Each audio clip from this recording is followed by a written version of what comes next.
Today we talk about how can you fix this problem or know how you can do that on your SiriusXM app. So all you have to do, so you just click here on settings here.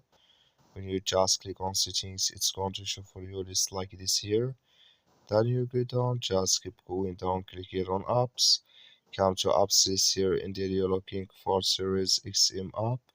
You just click on search, then here at SiriusXM, just click on it here. So then it's going to take you to this list. Click on first stop, click on OK. Then you go down, just click on storage, come to storage list here. Just click on clear cache, then all you have to do now. So you just go to your Play Store, click on it here. And here you search here for SiriusXM. It's going to show for you like this.